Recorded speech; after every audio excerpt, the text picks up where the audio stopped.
মাত্র একটি লেবু দিয়ে শীতের শুরুতেই পা ফাটা গোড়ালির সমস্যা আমরা সবাই ভুগি। আমরা চিন্তায় পড়ে যাই কিভাবে এই সমস্যা থেকে সমাধান পাই। একদমই ঘরোয়া টিপস আপনাদের সঙ্গে শেয়ার করব। নমস্কার বন্ধুরা, মালবিকা কিচেন উইথ ভিলেজ ফুডে আপনাদের সবাইকে স্বাগত জানাই। আজ আমি আপনাদের সঙ্গে কোনো রেসিপি শেয়ার করব না, দুটো গুরুত্বপূর্ণ টিপস শেয়ার করব। শীতকাল শুরু হয়ে গিয়েছে, আর দেখবেন বিশেষ করে এই শীতকালের সময় কম বেশি প্রত্যেকের কিন্তু পা ফাটার সমস্যাটা থাকে। আমি শুধুমাত্র একটি লেবু দিয়ে এমন একটি টিপস আপনাদের সঙ্গে শেয়ার করব। আপনারা যদি এই টিপসটি ফলো করতে পারেন তাহলে আপনাদের পা কখনোই ফাটবে না। এই টিপসটি দেখতে থাকুন।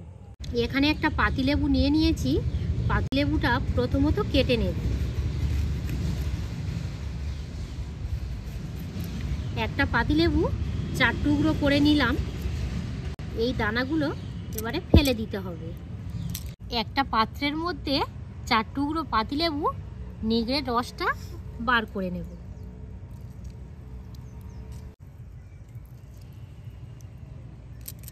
দেখুন বন্ধুরা, আমরা কিন্তু যার উপর নির্ভরশীল অর্থাৎ পা, বেশিরভাগ ক্ষেত্রে কিন্তু আমরা পায়ের যত্ন নিয়ে থাকি না। আমরা অল টোটাল বডি বা মুখ আমরা কিন্তু যত্ন করি, পায়ের দিকে আমরা একদমই তাকাই না। প্রথমত এখানে একটা পাত্র নিয়েছি আর কি, পা ফেটে রক্ত বার হবে বা একদম হাঁটতে পারছেন না, ব্যথা হবে, তখনই আমাদের মনে হয় যে এবার কিছু করা দরকার। কিন্তু তার আগের স্টেপ আমাদের কিছুই মনে হয় না। কিছু হচ্ছে না তো মনে থাকবেই কেন, এই রকম আমাদের মনে হয়। তবে আমি মনে করি যে যতটা আর কি আমরা মুখে বা আমাদের অল টোটাল বডি যতটা যত্ন নিচ্ছি ততটাই ঠিক কিন্তু পায়েরও যত্ন নেওয়া দরকার। কুসুম গরম জল 1 মগ নিয়েছি, দিয়ে দেব। আপনাদের পায়ে আর কি যতটা আর কি তাপ সইবে সেই রকমই জলটা গরম করে নেবেন। এবারে এই জলের মধ্যে 2 চামচ লবণ দিয়ে দেব।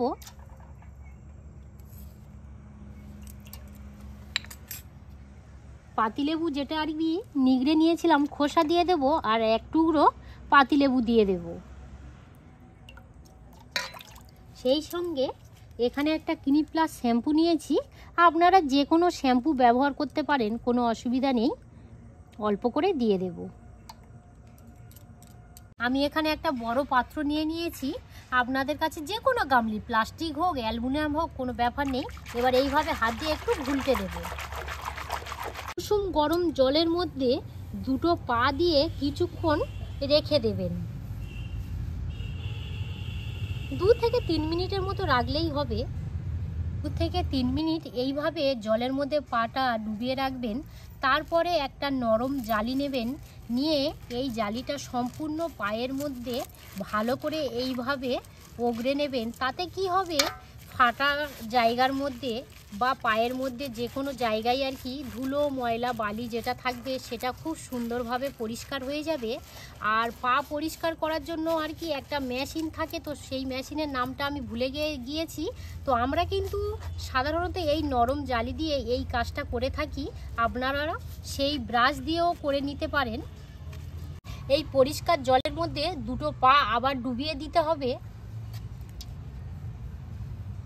এবারে ভালো করে আর কি ওগড়ে পরিষ্কার করে নেব। তাতে কি হবে, আগের বারে যে আর কি পরিষ্কার করেছি দেখবেন পা ফেটে গেলে ওই গরম জলের মধ্যে কিছুক্ষণ রেখে দিলে ওই যে চামড়াগুলো একদমই পুরো লুজ হয়ে যায়।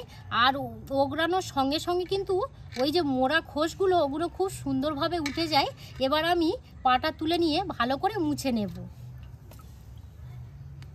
এবারে যে পাত্রের মধ্যে লেবুর রস রেখে দিয়েছিলাম সেই পাত্রের মধ্যে অল্প করে ভেজলিন দিয়ে 2টো ভালো করে মিশিয়ে নেব। 2টো ভালো করে মুছে নেবেন। তারপরে এই যে 2টো মিশ্রণ তৈরি করে নিয়েছিলাম, ভেজলিন আর লেবুর রস, এবারে পায়ের মধ্যে সমস্ত জায়গায় ভালো করে আমি মিশিয়ে দেব। পায়ের তলা থেকে শুরু করে পায়ের গোড়ালি, পায়ের উঁচু ভাব অংশ প্রত্যেকটাই জায়গায় ভালো করে ম্যাসেজ করে দিতে হবে। আর এই কাজটা রাতে শোবার আগে করলে খুবই ভালো হয়। একটু সময় বার করে এটা করে নেবেন, তাহলে কি হবে, পা একদমই ফাটবে না। খুবই সুন্দর আর কি স্কিনটা থাকবে। এটা কিন্তু আমাদের যত্ন করার দরকার, আমরা অযথ করি না। তো আপনারা বাড়িতে এইভাবে ট্রাই করবেন, পা একদমই ফাটবে না। একটু আর কি একদিন করে আর আপনারা 1 মাস করবেন না, তারপরে হয়তো ফেটে গেল, আপনারা আমাকে কমেন্ট করবেন যে দিদিভাই আমি এই করলাম তা সত্ত্বেও কিন্তু ফেটে গেল, তা কিন্তু নয়। অন্তত সপ্তাহে 2 বার থেকে 3 বার কিন্তু এই টিপসটা ফলো করতে হবে।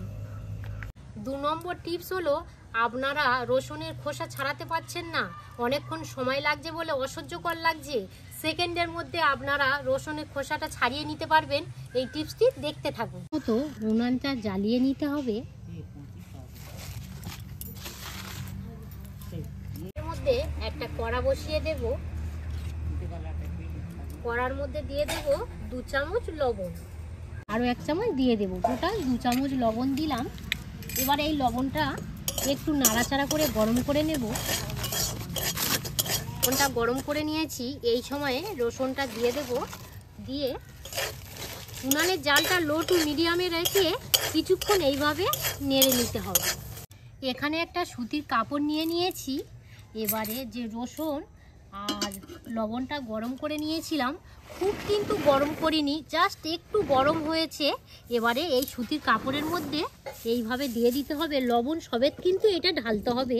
আর এখানে আমার রসুনের পরিমাণটা অল্প আছে, আপনাদের 100, 200, 300 যদি হয় তাহলে লবণের পরিমাণটা আরও একটু বাড়িয়ে দেবেন। আমি 2 চামচ দিয়েছি, আপনারা সেখানে 3 থেকে 4 চামচ দিয়ে দিবেন। এবারে এই কাপড়টা এইভাবে চারিদিক মুখ এক করে নেব, নিয়ে এই যে হাতের তালুটা আছে এইভাবে ঘষে নেব। আর এই যে চেপে চেপে করবেন, একদম চাপ দেবেন না, একদম আলতো হাতে এই কাজটা করে নিতে হবে। কিছুক্ষণ এইভাবে দলা দিয়ে দিয়েছি। এবার আমি কাপড়ের মুখটা খুলে দেখাবো। এই দেখুন বন্ধুরা, বাহ, খুব সুন্দর তো খোলা উঠে গেছে। আমি এইভাবে আর কি ছড়িয়ে দেখাচ্ছি যাতে আপনাদের দেখার খুবই সুবিধা হয়। এই দেখুন, খোসা কিন্তু একদম সম্পূর্ণভাবে আলাদা হয়ে গেছে, সব আলাদা। আর রসুনের কিন্তু একদম পুরো পরিষ্কার হয়ে গিয়েছে। কি বলুন তো, আমাদের যদি 1-2 রসুন লাগে তাহলে এই পদ্ধতিতে করার কোনো প্রয়োজন নেই। হঠাৎ করে রান্না, হঠাৎ করে আর কি বাড়িতে যদি আত্মীয় স্বজন এসে পড়ে, আমাদের হাতে সময় নেই, বা 4-5টা তরকারি করব, সময় নেই একদমই, তখন আপনারা এই পদ্ধতিতে রসুনটা ছাড়িয়ে নিতে পারেন, খুবই সুন্দর হবে। আবারও আমি বলছি, রসুনটা কিন্তু একদমই গরম করলে হবে না, লবণটা হালকা গরম করে নিয়ে এই রসুনটা দিয়ে 2 থেকে 3 বার নাড়লেই হয়ে যাবে। আর রসুনটা আর কি কাঁচা অবস্থায় যেমন ছিল, এই গরম হওয়া অবস্থায় কিন্তু তেমনই টেস্ট থাকবে। আপনাদের হয়তো মনে হতেই পারে যে একটু গরম করার পরে রসুনের হয়তো যে আর কি ফ্লেভারটা থাকে সেটা চলে যাবে, কোনো দিনই নয়। আপনারা এই পদ্ধতিটা বাড়িতে ফলো করবেন। আর দেখুন, এখানে খোসাটা একদম সম্পূর্ণভাবে আলাদা হয়ে গিয়েছে। আর রসুনের কগুলো মানে কি বলবো, 10 থেকে 15 সেকেন্ডের মধ্যে কতগুলো রসুনের ছাড়িয়ে নিয়ে গেল দেখুন। তো তুমি যে টিপস করলে খুব সুন্দর হয়েছে, খুবই সুন্দর। কিন্তু এই পা ফাটাটা এত সুন্দর হয়েছে, কিন্তু এই শীতের সময় খুবই ভালো। আর পাও ফাটবে না, যত্ন করলে আর পা ফাটবে না। আর এই যে রসুনটা, এই আমাদের বাড়ি থেকে লোকুটময় আসে, হঠাৎ করে চলে এলো, আমরা হয়তো ছাড়াতে পারলাম না, খুবই কষ্ট হচ্ছে। কি করলাম, নুন নিলাম, একটু হালকা গরম নিলাম, এই রসুন আর নুন একসাথে গরম করে একেবারে ঘষা মারলে হয়ে যাবে ঝটপট। সত্যি বন্ধুরা, দুটো টিপস আপনাদের সঙ্গে শেয়ার করলাম, কতটা আর কি আপনাদের কাজে লাগবে।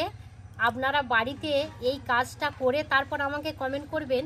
আর প্রথমত যে টিপসটা দেখিয়েছি, যে পা ফাটা, সত্য কথা বলতে শীতকালে কিন্তু কম বেশি সবারই পা ফাটে, ছেলে হোক বা মেয়ে হোক। তবে বেশি ক্ষেত্রে কিন্তু আমাদের মেয়েদের পা ফাটা বেশি দেখা যায়। আপনারা এইভাবে টিপসটা ফলো করবেন, খুবই সুন্দর রেজাল্ট পাবেন।